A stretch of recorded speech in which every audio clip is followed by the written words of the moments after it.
ভোরবেলা ওনাকে এতবার করে বোঝালাম, তারপরেও যে কেন উনি এরকম করছেন সেটাই তো বুঝতে পারছি না। ঠিক আছে আমি শান্ত হচ্ছি। আমার কথাটা শোনো, আমার বোঝার চেষ্টা করো কি বলতে চাইছি।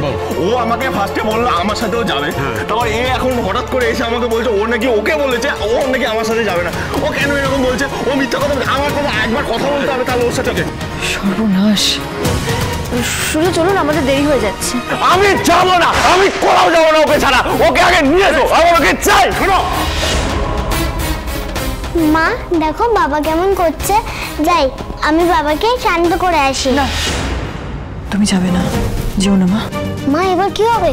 তুমি কি করবে?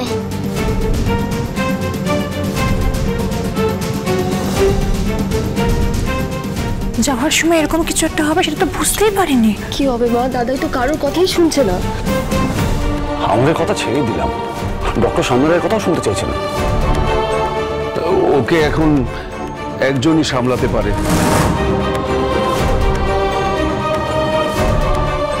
দীপা, দীপা, দিদি এবার কি হবে? দীপা, আমি যাচ্ছি। দীপা,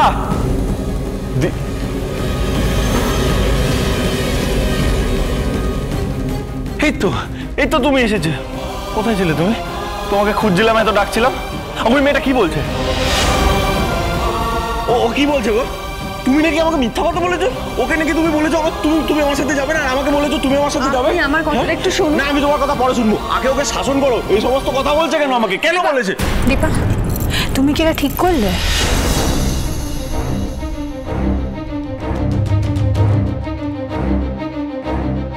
তুমি আমার ওকে কেন বকছো? তুমি সূর্যকে কেন বললে যে তুমি ওর সঙ্গে যাবে? তা না হলে তো উনি যেতেন না কাকিয়া।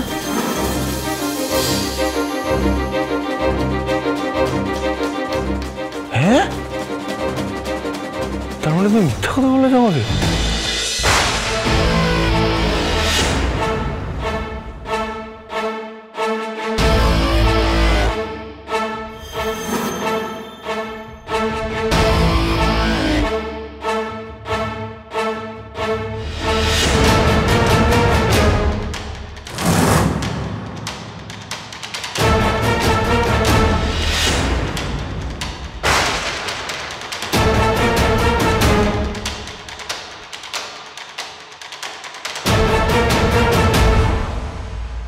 দিদি ভাই, এই শোনো শোনো শোনো শোনো।